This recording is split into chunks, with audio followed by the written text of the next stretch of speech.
Have you ever wondered why some dogs are able to do some amazing tricks? Like this dog here, walking backwards, or able to, follow commands really, really easily. And why there are some dogs, and let's be honest, some breeds of dogs that don't really have this strong drive to do a whole lot.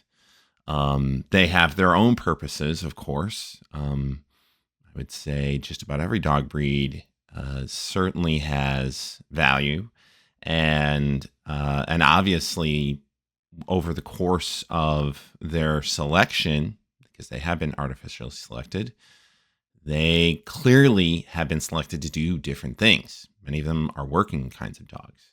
I think about this all the time, and I know that the study of dogs in particular is going to offer enormous insight into how artificial selection results in changes within the brains of dogs that will allow us to understand how genes and variation in genes cause behavior, as well as changes in brain structures that underlie those changes in behavior. It's going to be enormous results coming out from dogs from this work. And it's taken some time to get there, but we're now starting to learn new things about how this actually happens. And there's a new paper that came out just earlier this year called Genomic Evidence for Behavioral Adaptation of Herdings in Dogs in Science Advances. This is a very interesting paper, in my opinion, and I'm going to go over it today. But I wanted to provide some background before we get into the paper. So the first thing is that there's enormous variation in the appearance and behavior of dogs. It's, all of us know dogs. Most of us love them. But the amazing thing about them is that there's incredible variety in coat color, shape, size. Some are very tiny, some are huge, some are much bigger than this guy. They do different things too. There are many dogs, as I said, that are working dogs, where they clearly have been bred to do very specific tasks. Some dogs are for hunting, right? They have hunting kinds of behaviors that they just instinctively do. And then there are, of course, the toy breeds, which, okay, let's be honest, they haven't really been bred for their intelligence, but they generally are very sweet and cuddly. And clearly they have specific behavioral adaptations as well, in addition to their radical changes in morphology. So it's a tapestry of amazing things that we could potentially learn from dogs. Now, the background for this, of course, is that dogs didn't just appear out of nowhere. We know that their closest relative is the gray wolf. And we know an awful lot about the timing of this and when this actually occurred. So there's a study published now 20 years ago called Genome Sequence Comparative Analysis and Haplotype Structure of the Domestic Dog. This was published in Nature. So this was the publication of the dog genome. And one of the big things that they wanted to analyze is what is their relationship to their closest relative, the wolf. And they figured out through all kinds of analysis of the dog genome and the wolf genome that there was a split between dogs and wolves about 40,000 years ago when dogs became a distinct lineage. And there really wasn't much differentiation of dog breeds until much more recently. It's the other thing that was really interesting about their study is that we started to get distinct breeds only in the last couple of thousand years. So dogs had been traveling along with humans for tens of thousands of years, but it was only in the last couple of thousands of years when we started to get distinct breeds. And the modern breeds, in fact, many of them are only a few hundred years old. So, but the fact that we have such enormous variation across these different breeds within the last few hundred years shows how powerful selection can be and the radical effects that can have on morphology and behavior. So I want to talk a little bit about what I mean by selection. I've used that word a few times now. So this comes from, of course, Charles Darwin's definition of natural selection. So I'm going to describe this first, and then I'm going to talk briefly about artificial selection because obviously it's different, but not that different. So one of the natural selection is just it's a basic principle that follows along from just simple observations. Obviously Charles Darwin was a genius in putting these things together, but in some ways, in retrospect, it's extraordinary that it took so long. It took until basically the latter half of the 19th century before someone put all these evidences together to fully articulate how selection works, because it's just a number of conclusions that you draw from basic observations. One of those observations that Charles Darwin pointed out is that variation exists within a population. So you can imagine amongst wolves back 40,000 years ago, there's some wolves that were maybe a little bit more timid of humans than others, and others were more had greater affinity towards humans than others. And so if humans are sort of developing some sort of relationship with wolves way back then, you can imagine that they're going to be spending more time with the ones that have affinity towards humans, and they're going to be avoiding the ones that are more timid. And that variation in the population, much of it has to be driven through genes, right? That's because that variation has to be heritable. And we know that enormous amounts of variation is heritable, and this is also true as far as behavior is concerned. The other thing that natural selection is going to find is that some variants are going to be better suited to survive and reproduce than others, depending upon the environment. So, you could imagine that, let's say, in the dog example, the wolf example that I'm talking about, imagine a scenario that was slightly different. Dogs that were less timid of humans, say they had greater affinity for humans, if humans were just going to kill them and use them as food, well, the ones that are timid are going to be more likely to survive. So you could understand why timidity or aggressiveness would evolve in animals. And that's mostly what we see in wild animals, is that they have a timidity. They're not going to want to really spend a whole lot of time around humans typically, because in the past, they probably turned into food. Therefore, there's going to be selection pressure for those to want to, in order for them to survive and thrive and reproduce, it's better for them to be timid of predators. And obviously that's the case. Now, over generations, beneficial traits become more common or even fixed within the population. So if the timid ones are more likely to survive, well, then they are going to thrive and reproduce. And therefore, the population is going to change over time, and there's going to be more and more of the timid ones in the population.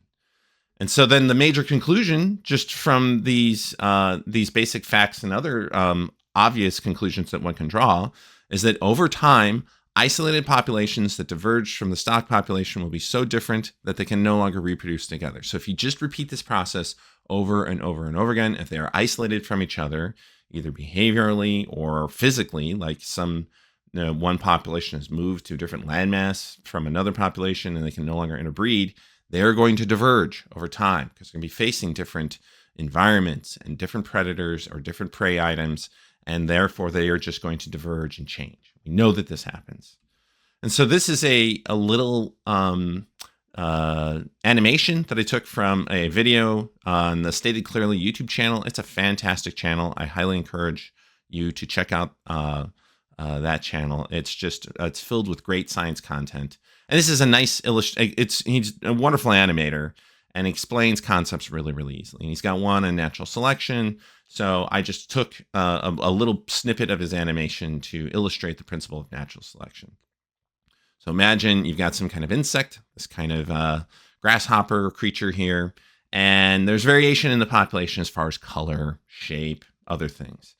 And you can imagine that the green one is going to be maybe a little bit more likely to survive than the others, since it doesn't stand out as much in its environment. And so if we play the animation here, we're going to see a predator come along, and sure enough, it's going to start eating the ones that are easy to get. And then it's going to just start eating. And you can imagine, so because the traits are heritable, the survivors are going to persist, that are going to have some they're going to look somewhat like their parents. But variations does exist because you have the introduction of new characteristics such as mutations and other forms of evolutionary change, which we're going to talk about in just a moment.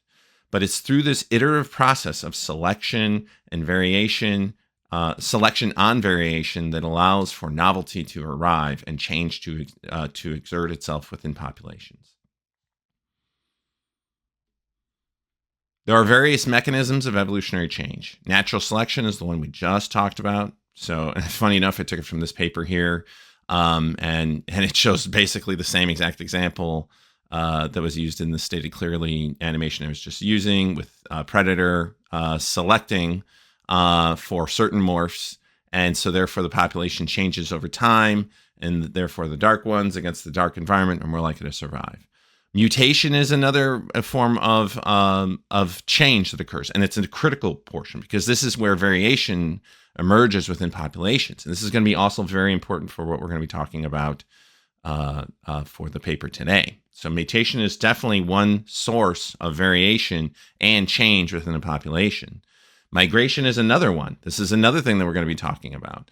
So sometimes you have some individuals that leave a population or move into a new population, and that can change the makeup of that new population and bring in variation and novelty.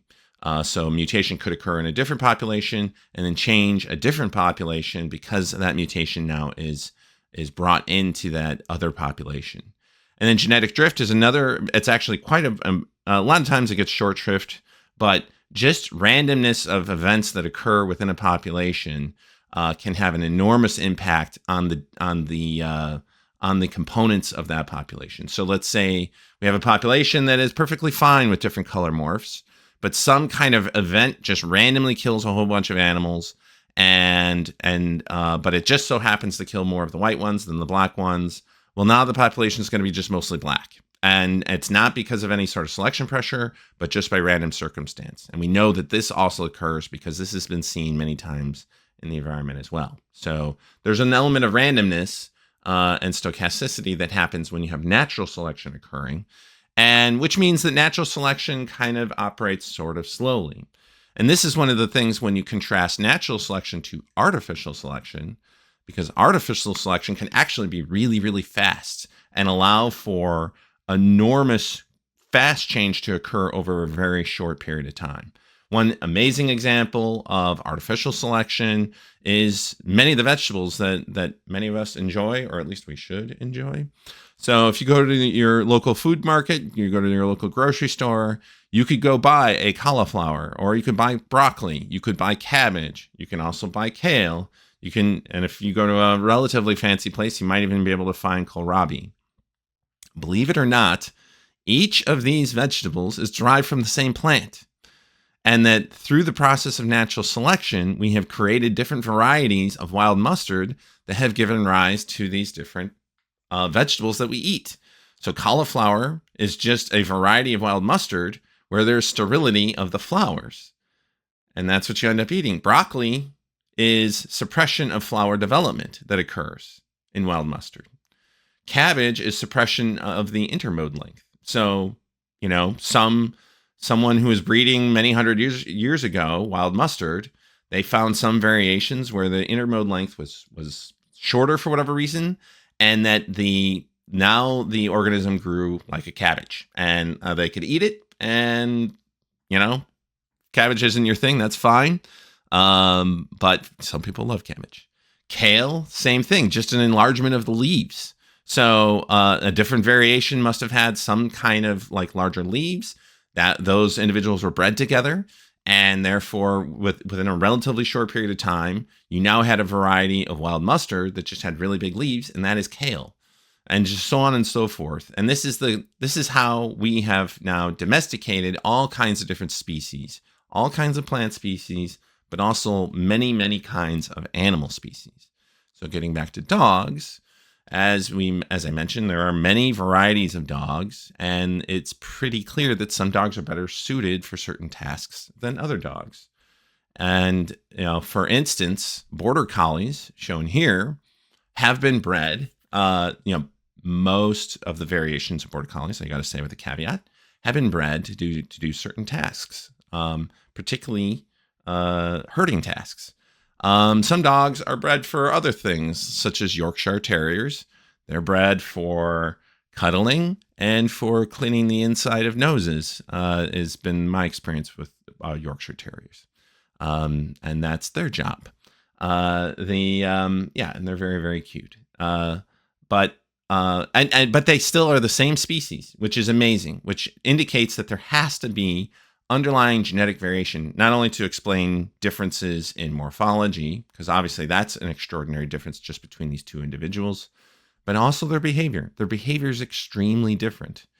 Actually, Yorkshire Terriers are really, really good at rat terriering. So they have a drive, they have a predator drive where they want to go out and kill little uh, rodents that are in the environment, and it's just something that they instinctively do, which is also extraordinary. Whereas border collies don't necessarily do that.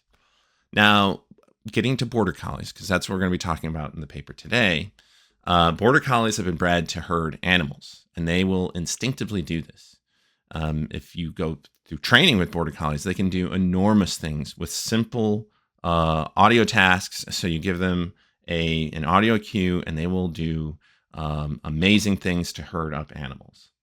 And what this means is that there has to be some, and if you breed them together, you will have a pup that will have this natural instinct to want to herd animals. And then they also have an aptitude to learn very, very well. So they're great learners, which is an indication that they have high levels of intelligence as far as dogs are concerned. And they also have some built-in instincts to do this kind of behavior.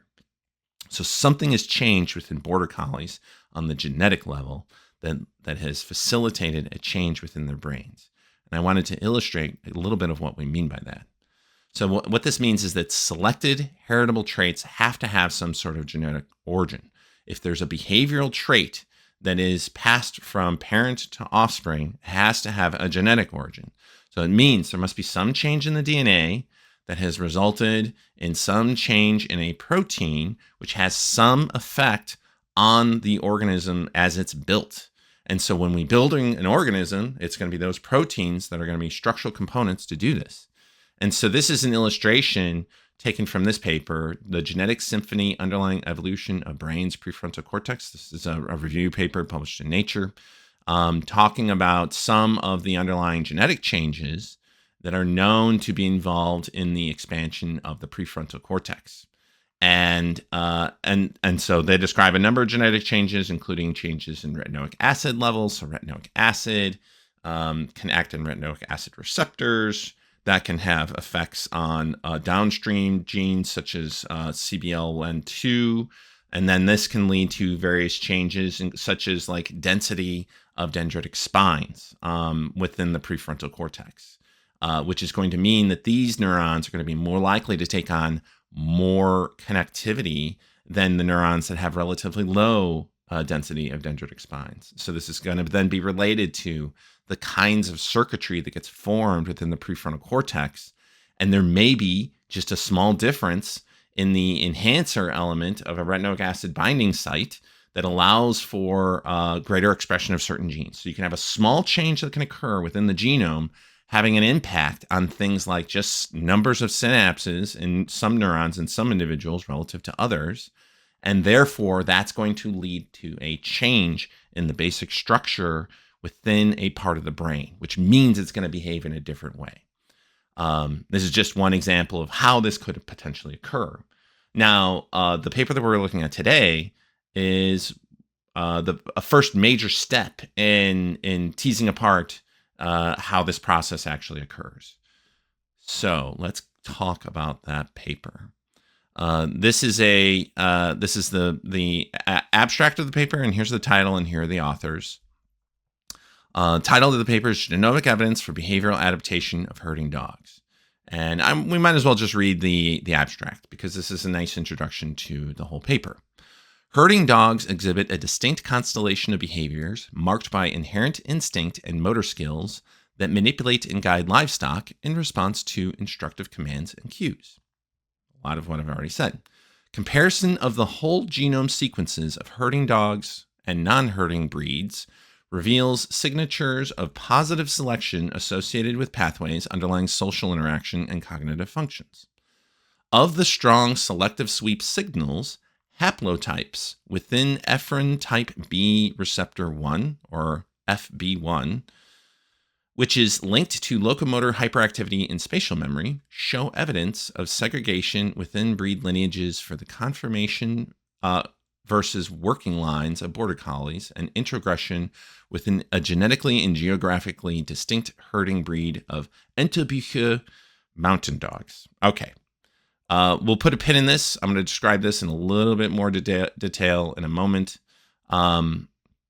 But essentially what they're saying is that there are two kinds of border collies. There's working lines, and conformation is just show dogs. We show that the working line specific haplotype of FB1 is associated with elevated levels of chase bite motor patterns based on a well-validated behavioral survey. These findings indicate that functional selection has shaped the genetic architecture of herding breeds, which may relate to their proficiency in addressing diverse tasks and challenges in maintaining control over the herd.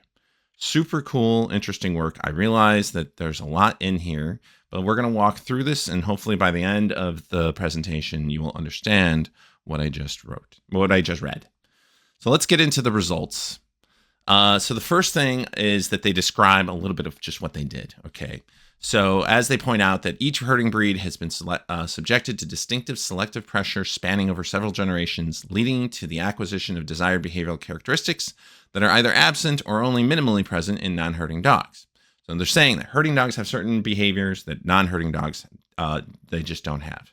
So in order to identify like selection, essentially what they did is that they looked at whole genome sequencing data from 551 dogs and 33 wolves with a lot of coverage. So meaning that the entire genome was at least analyzed 25 times or sequenced 25 times during that process for each dog.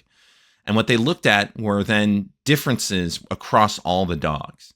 And so this yielded what they call 50 million single nucleotide polymorphisms, or SNPs, and small insertions or deletions, or indels, okay?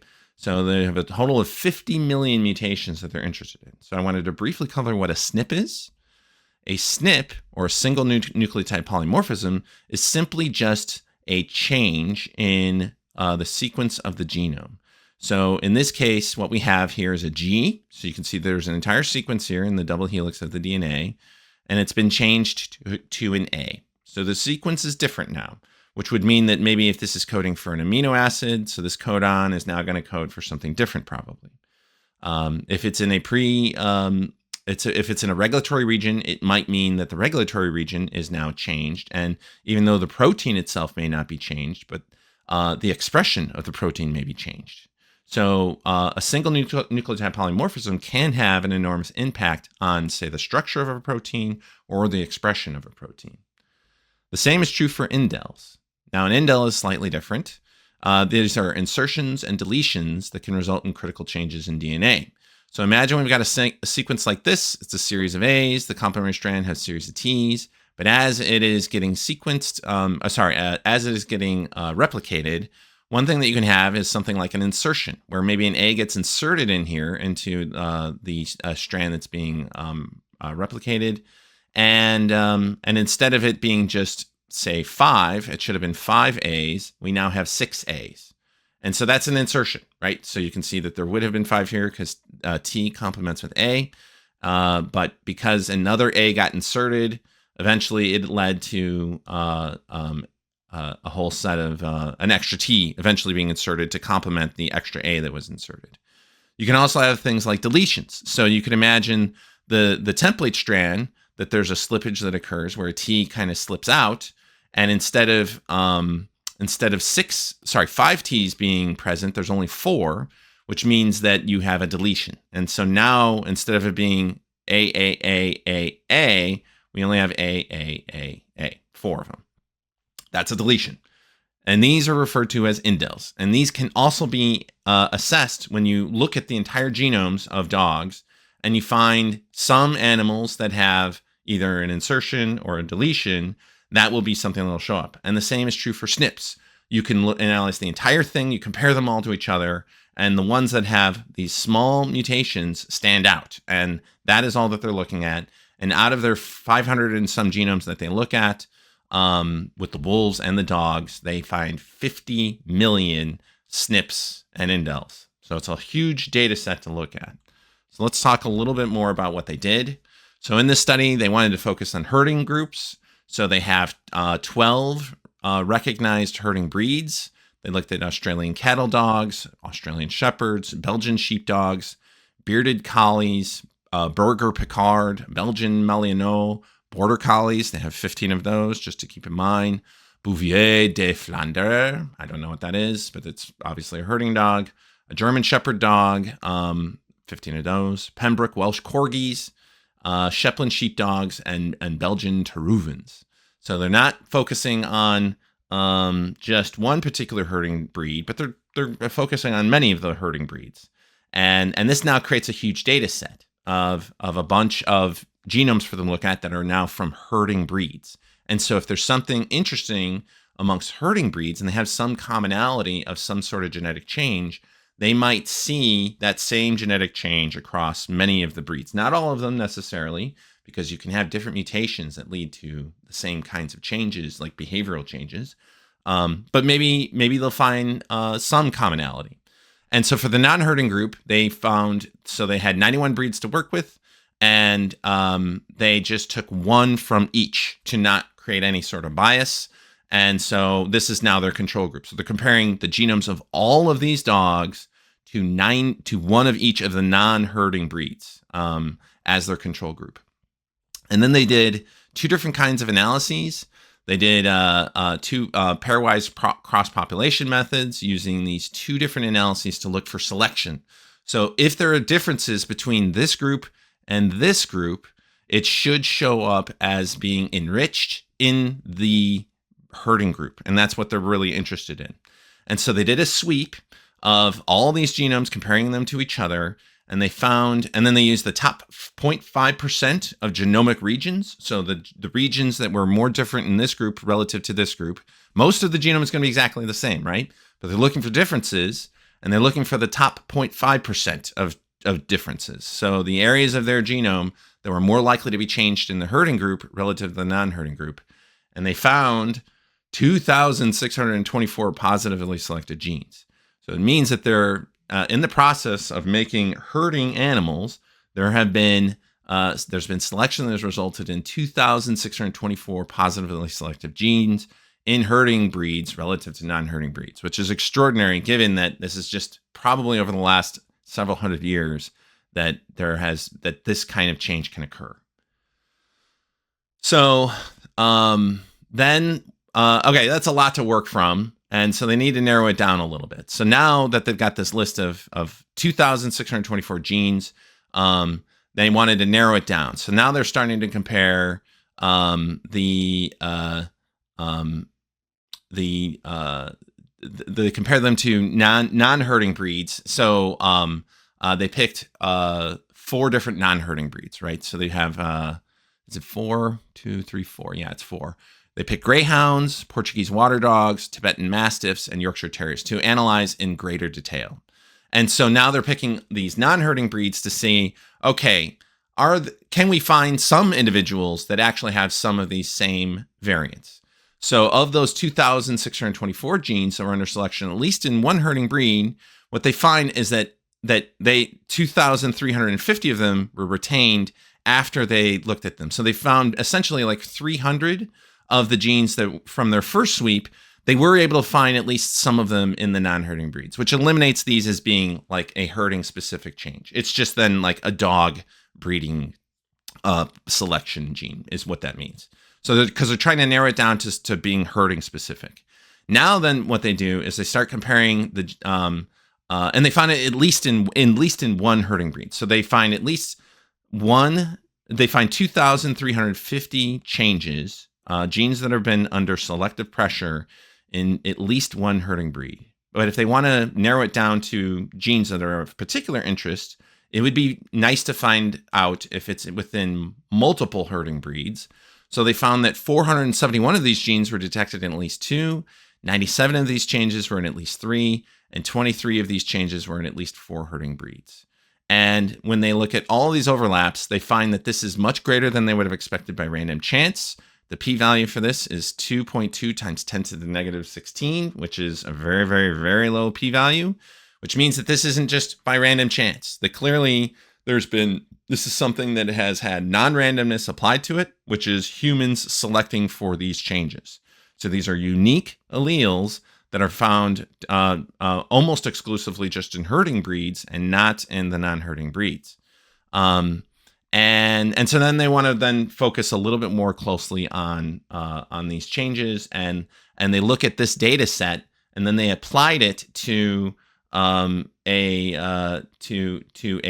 set of genes that we know in humans is associated with all kinds of different processes, such as behavioral, structural, and anatomy, disease-related things. And so let's look at that data set that they find. And what they're looking for here is essentially enrichment. So if they find within their list, they've got this list of 2,000 some genes, they apply it to this data set in humans. This is kind of referred to as gene ontology. So genes are associated with certain kinds of roles. Sometimes they're involved with behavior. Sometimes they're involved with overall shape, cardiovascular health, blood, the nervous system, protein measurements, pulmonary circulation, the renal system, and et cetera. And there are 5 categories, right? They've got the herding dog groups, and then they got the greyhounds, Portuguese water dogs, Tibetan mastiffs, and Yorkshire terriers. And what they find is a couple of things. One, within the herding dogs, there are only 3 categories when they apply this to the human data set of genes that are involved with certain kinds of things that are enriched in herding dogs. So within their list of these 2,000 some genes, they're more likely to be associated with these kinds of behaviors or things than they would expect by chance. And 2 of those 3 are related to behavior, one of which is educational attainment. So there are certain genes in humans that are associated with, say, better educational attainment than others. And some of the genetic changes within their herding list dog are also enriched. So many of these genes that are under positive selection within herding dogs are enriched for educational attainment and intelligence. So those are the 2 of the 3 categories. The other one that they find is hair color. Okay, yeah, herding dogs have a unique hair color, I would say. But those also happen to be enriched, and they also happen to be the same kinds of genes that are involved with hair color in humans. But the cool thing is that it's behavioral changes that they find that are enriched in herding dogs, specifically around working and intelligence, which is stuff that herding dogs are known to do, which I find this to be really cool and really fascinating, that genes that are involved that we know in humans that are related to these features are also enriched in this data set of 2,000 and some genes that have been under positive selection within herding dogs. Great. So the next thing they did, as I mentioned, is that they did this sweep to look for portions of the genome that have been under positive selection. And they find a bunch of different sites. But one of the sites that really stands out is a portion of the genome. So this is the genome here. This is a collection of genes, a bunch of different genes that are here. It also happens to include this gene called FB1. And you can see right around FB1, they get a really strong signal for when they do the XPCLR. This is a sweep to look for allele frequency differentiation between populations. And when you have a high value in this kind of test, this is strong evidence that selection drove allele frequencies apart between border collies and non-herding dogs, because they're comparing not just border collies in here. They're including border collies, but other herding dogs. And in this case, what they mean is that there's a peak at the quite dramatically, of course, at the location of the FB1 gene, which indicates significance because they declare significance as being in the top 0.1%. The other kind of sweep that they did is where they're looking for regions where haplotypes, which are blocks of DNA that are unusually long and homogeneous in one population compared to another. And we'll get a better look at what haplotypes are when we look more specifically at their DNA or at another figure. So in this case, what we have is if it's a high number here, this means that there's been recent strong selection in herding dogs, including border collies, that hasn't yet broken down due to recombination. So it means that these haplotypes are being preserved specifically within the herding breeds relative to the non-herding breeds. Again, in the same region, right? So this data plot for the XPEHH is showing that there's been preservation of haplotypes within herding dogs relative to non-herding dogs, and that the allele distribution is not what you would expect by chance. That the herding dogs have a very different kind of set of alleles within FB1 relative to non-herding dogs. Makes sense. So let's talk a little bit about FB1. So ephrins and ephrin receptors are critical regulators of brain development. There are ephrins and there are ephrin receptors. And this is an illustration taken from a paper. I'll put a link to the paper below. I forgot to include the citation here. Basically the way that ephrins work is that there's a receptor that's a transmembrane domain, and this has a lot to do with how the receptors from some neurons will be expressed, and then the ephrins will allow for those neurons to be wired up exactly correctly. And so this is another figure taken from that review paper, where basically what they're showing is that with ephrin receptor expression, you get regulation and modulation of all kinds of certain pathways that leads to changes within the skeletal dynamics within the cell, that leads to changes in overall cell fate. So it has major regulation over whether cells that are being born in the brain as it's developing, whether they turn into neurons or the kinds of neurons that they turn into, or their overall shape of those neurons. And so it has a huge influence over brain development, including migration, axon guidance, synaptic plasticity, and overall shape of neurons, which we call neuromorphogenesis. So cool. So they find a very specific change in a gene in herding dogs that is highly expressed in the brain and has a huge influence over how the brain develops. And FB1 is an ephrin receptor in the B class. So there are a bunch of different ephrin receptors. This is just one of them. And a change in one of them could have an influence over how the brain develops. So one thing that they found is, so they now refer to the allele that they find in herding dogs that was specifically found in 76. So they refer to this as the T allele. And they found that this T allele was found in 76% of all border collies within their data set. So not all the border collies had it, but 76% of them did. They analyzed 422 genomes of non-herding dogs, and not a single one of them had the T allele. This is a huge difference, which means that this is very, very specific to herding dogs and border collies especially. So for the rest of the paper, they now have a greater focus on border collies. So let's talk about border collies a little bit. There are two kinds of border collies. There are working border collies and show border collies, or conformation border collies. These have emerged over the last couple of hundred years. Originally, border collies were bred to do working behavior, but there's also another line that has been around for quite some time that is used primarily for show. And so they did an analysis of ancestry. So they basically looked at the basic genome of border collies that there were working border collies within their data set, and border collies that are conformation or show border collies. And basically what they can find, so if it's green, that's an indication that they came from one lineage, some lineage that gave rise to the working dogs that are border collies. And the ones that are conformation, if it's orange, that's an indication it came from a different lineage. And you can see there's been some mixing. There's some individuals, like some working border collies have some conformation, and there's some conformation that have some working. But you can see that there's a distinct difference. And that this group, largely, its genome is largely derived from some other lineage that didn't give rise to the working dog. So there's a distinction here.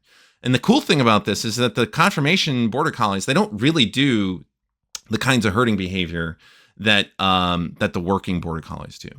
And so we can then use that as a comparison. And so they go through, and now they're looking for more specific changes between, so they look for SNPs between working and show dogs. So they do a different analysis where they're comparing just working border collies to the conformation border collies to look for genes that are been highly selected for. And so this is across the entire genome. So dogs have 38 chromosomes, and any number that's high here means that it is highly enriched in working dogs. This is a variation of a gene that is going to be, so this would be like a SNP, one particular SNP that's going to be more highly found in one subbreed versus the other subbreed. And what they find 5 that are really, really highly enriched, and one of those 5, and this is an analysis. They didn't go through here thinking like, oh, we're going to find FB1, but of the top 5, FB1 is one of those top 5. So this is an indication there are SNPs within FB1, specifically within working border collies, the herding border collies, that you don't find in show border collies. An indication that it's probably FB1, maybe not the only thing, but it's definitely one of them that is probably involved in this process of why herding dogs have specific behavioral changes relative to the non-herding dogs, including just show border collies. So now this is an opportunity for us to look at haplotypes. So then they took a much closer look at what we call haplotypes. Haplotypes are going to be collections of DNA sequences that are going to include a bunch of different SNPs that happen to go along together, so that we find them clustered together. This is because recombination occurs within the genome. When dogs breed, any animal breeds, you get recombination that occurs, and you can get over time, haplotypes can be split apart, like especially if they aren't under positive selection. So you could have recombination that occurs here in the genome, where now this haplotype might be broken up, and now you have a new haplotype because it might recombine with, say, haplotype 8.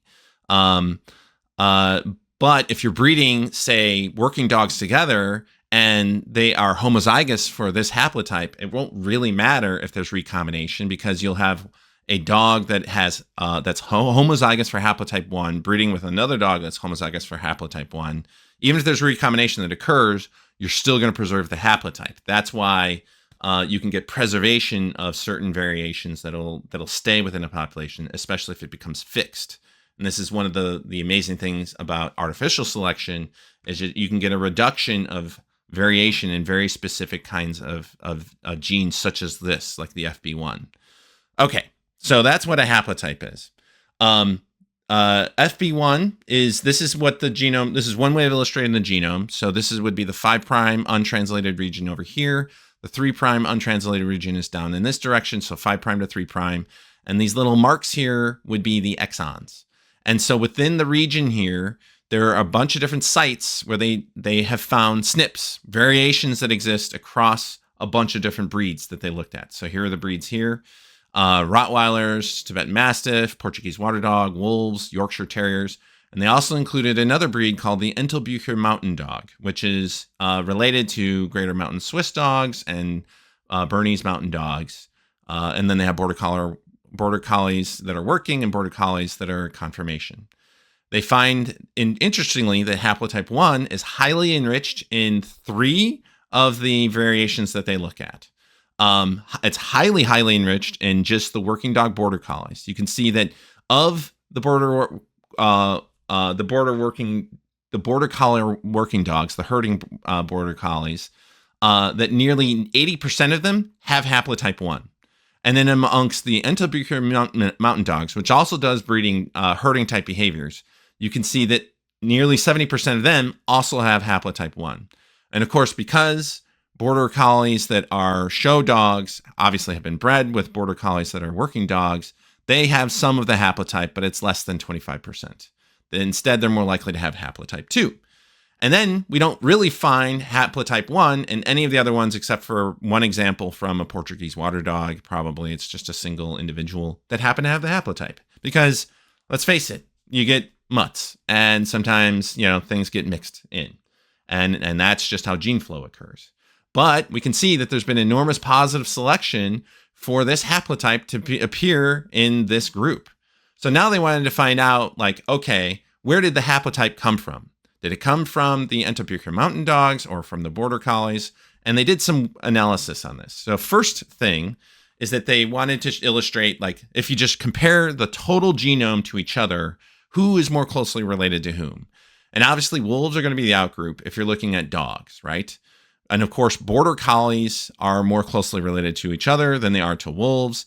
And they're more closely related to each other than they are to these Swiss dogs, the Entelbucher mountain dog, the Greater Mountain Swiss, and the Bernese mountain dog.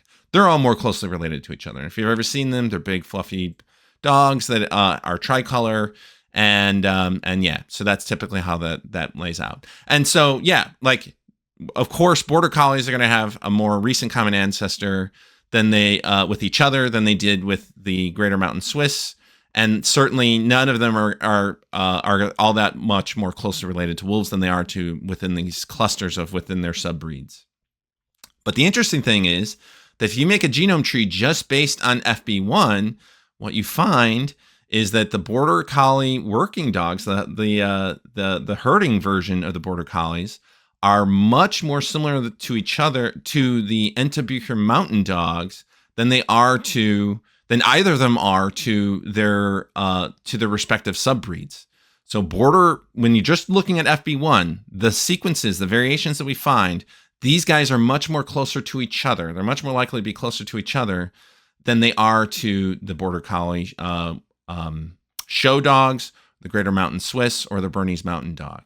What that means is that there must have been gene sharing between these two breeds, that it must have emerged between these two breeds after each of these breeds must have been split. And so they did another kind of analysis where they looked to see where it may have came from. And essentially what they found is that in this analysis, they determined that it's likely to have arisen from the Enterbucher mountain dog and was passed over to the herding border collies. And that's what this indication. So with a p-value of less than 0.0005, they find that since it's on this end of the distribution, it must have emerged probably in the ancestor to the Enterbucher mountain dog, and that there was some crossbreeding that occurred to the ancestor for the working dog, and so this haplotype 1, was then passed to the border collie. And this is a conclusion that they end up drawing from this, is that obviously wolves are the outgroup, right? We got dogs from wolves, and so all the dogs are going to be more closely related to each other than they are to wolves. That's the basic tree. But within that, we can also trace the heritability and the genetic lineage of variations, and that's what the blue line is to indicate. So at some point, there must have been the emergence of this haplotype, right? Haplotype 1. And it had to have happened after the split between dogs, because we don't find it in any dog genome whatsoever. And we don't really find it in most of the other dog genomes. And instead, it must have emerged, and it made its way into the Enterbucher mountain dogs. So it was bred into the Enterbucher mountain dogs. And then there was some crossbreeding that occurred between the ancestor to Enterbucher mountain dogs and the dogs that gave rise to the herding dogs that are border collies. But then there's another lineage where this haplotype just didn't make it into the show dogs. So it's shared. We find this particular haplotype is shared across these two breeds that are not super closely related to each other, but they do have the same haplotype, which means that it emerged once and then was passed between these two, but it didn't happen to make it into the show dog lineage, which is really cool and interesting. Or it's at least it doesn't appear as likely to be appeared. The last thing they did in this paper is that they also looked to see if there is toy-directed behavior. So they went and analyzed a data set with nearly 2,000 animals. So they did a survey asking these owners a bunch of different things about their dogs. They asked them to send their DNA in, and they found some interesting information. So they looked to see like what kinds of haplotypes they have for FB1. And the dogs that were reported to have toy-directed behavior had the FB1 haplotype 1. And dogs that did not have much toy-directed behavior were much less likely to show that toy-directed behavior. Those dogs were they did not have the herding haplotype. And even within border collies, so this is a very interesting data set here. So they had people send in send in their survey results just in border collies. And border collies have a reputation of being like hyper toy-directed focused.